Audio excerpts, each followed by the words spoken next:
Level 1. The Unwanted Child. You are born. Your mother tried to end the pregnancy before it began. She already had 3 children.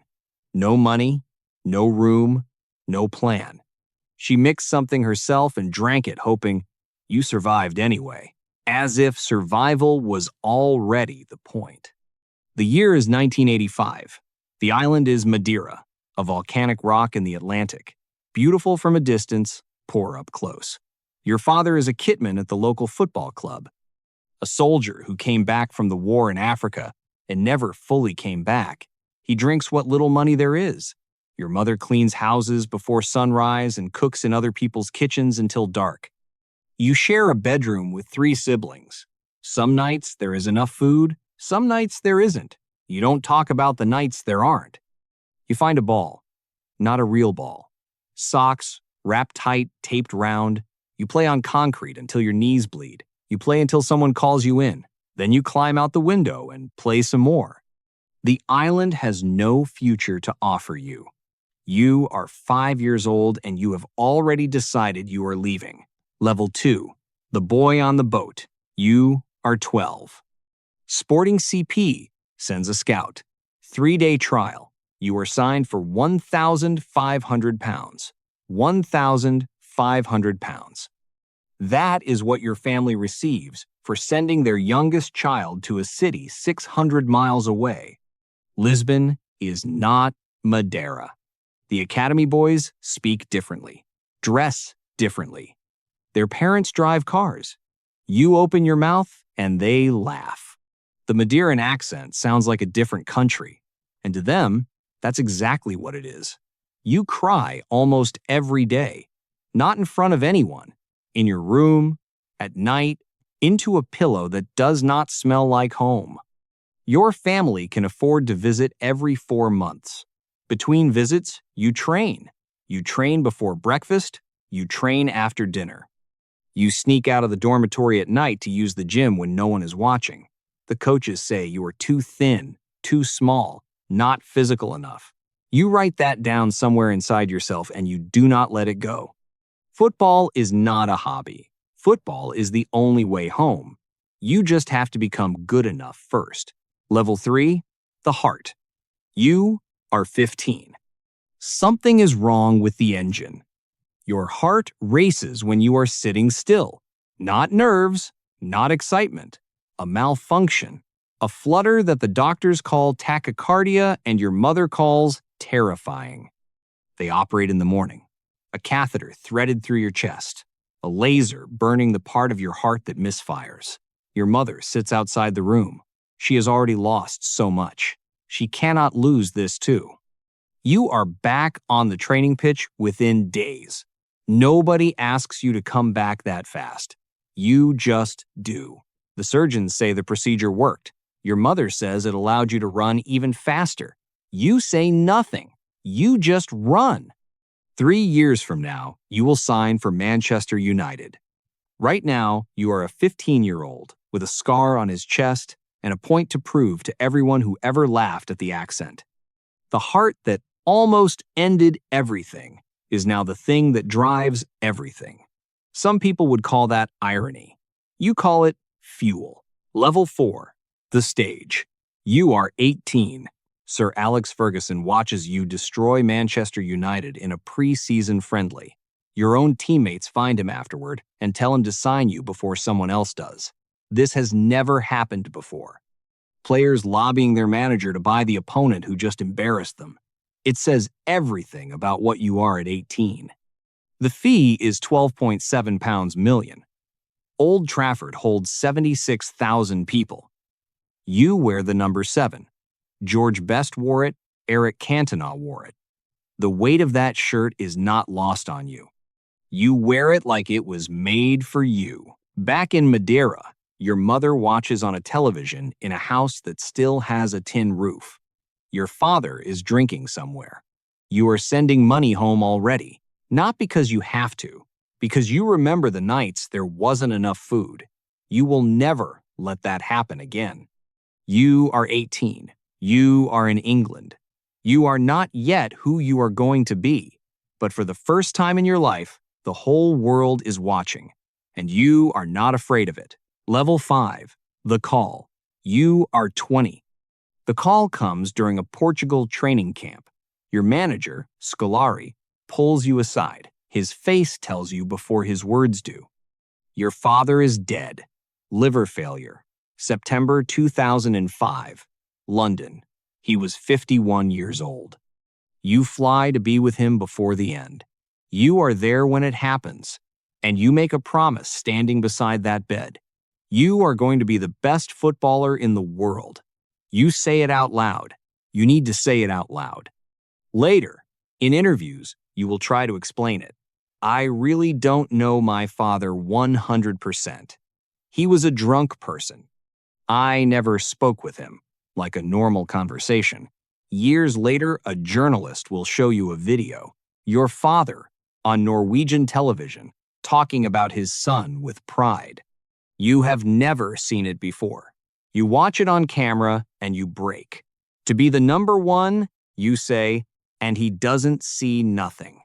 You go back to training, you go back to playing, you always go back. That is the only answer you have ever known. Level 6. The proof. You are 23. The 2007-08 season. You score 42 goals. You win the Premier League. You win the Champions League in Moscow, converting your penalty in the shootout after the first one is saved. You step up again, ice in your chest, and put it away. You win the Ballon d'Or, the first Portuguese player ever to do so. You stand on stage in Paris in a suit that fits like it was measured for a king, and you hold the golden ball, and you think about the tin roof. You think about the socks wrapped in tape. You think about sneaking out of the dormitory at midnight to train when no one is watching. Your father is not here. He will never be here. Your mother is. She is watching television somewhere and she is crying, and she worked 2 jobs before sunrise for years, and she almost ended you before you began, and she didn't, and here you are. The whole world now knows your name. None of them know what it costs. Level 7. The Empire. You are 24. Real Madrid will pay £80 million for you. A world record. A number that doesn't feel real until you see it written down. The Bernabeu holds 81,000 people, and on the night you are unveiled, they are all screaming your name. You stand on the pitch under white floodlights, and you raise both arms, and 80,000 voices go louder, and you think, this is it. This is what all of it was for. You are wrong. Not about the moment. About the idea that arriving means the work is done. The work is never done.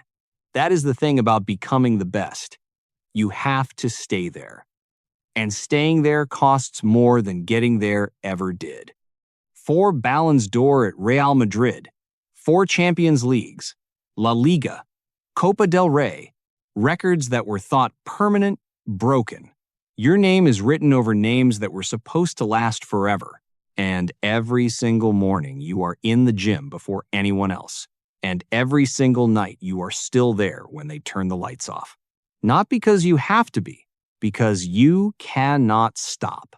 Because the boy from Madeira is still inside you somewhere, looking for the exit, and football is the only door he has ever found. Level 8. The floor. You are 31. Paris. The 10th of July, 2016. The Euro Final.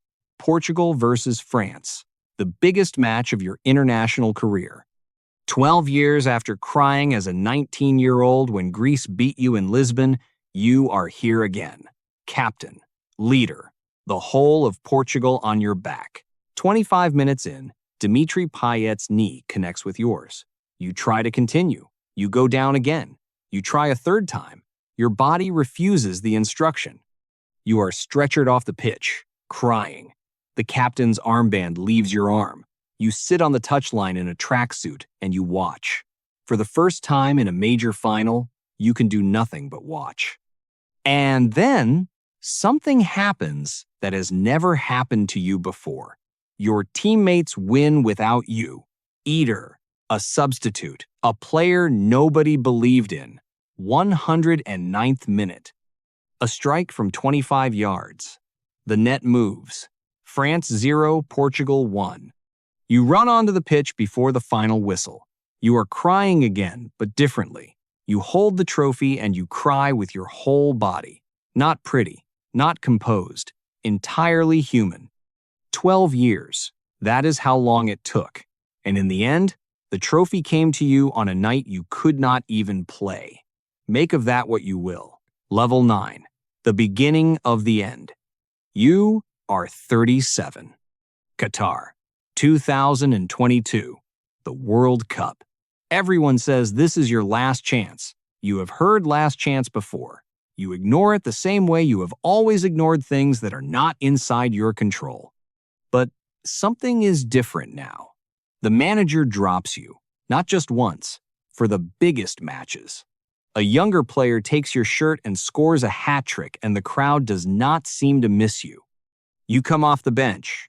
You, Cristiano Ronaldo, come off the bench. You get one real chance, and the goalkeeper saves it easily. Morocco beat Portugal 1-0 inches the quarterfinals. You walk off the pitch in tears for the third time in a major tournament. But this time the tears are not for the trophy. They are for the knowing. This is over. The World Cup will not be won. Not by you, not ever. You walk straight to the team bus. You do not stop. You do not speak to reporters. There is nothing to say that the tears have not already said. Level 10. The island. You are 41. They named the airport after you. The street where you grew up. The museum in the town center. Bronze statues. Your face on every shop window. The island you were desperate to escape now cannot stop claiming you. You play in Saudi Arabia. Some people find this sad. You do not find it sad. Forbes found $2.1 billion. Total career income. First player in history to reach that number. $300 million this year alone. The highest paid athlete on the planet. The boy who cried into a pillow that did not smell like home is now worth $1.2 billion. You do not say this to impress anyone. You say it because the distance between that pillow and this number is the whole story. That distance is what you ran. You still train, like the boy who snuck out of the dormitory at midnight. That has not changed. That will never change. There is one thing left. The 2026 World Cup. United States, Canada, Mexico. You will be 41 years old standing on that pitch. Everyone will say it is impossible. You have heard impossible before. If the trophy comes, everything your father never saw, everything your mother survived twice to witness it, will have been worth every second. And if it doesn't come, you already know the answer. You came from nothing. You became everything. The World Cup was never the measure of that. Your mother is alive. She beat cancer. Twice, she still calls. Your father is a grave in Portugal, and a video you never knew existed until a journalist showed it to you on camera. Him, talking about his son with pride he never said out loud while he was alive. You are the greatest of your generation. You came from a tin-roofed house on a volcanic island in the Atlantic. Your mother almost didn't have you. Your heart almost stopped at 15. Your father never saw a single trophy. And you are still here. You have always been still here. That is the whole story. That has always been the whole story. And now you are history.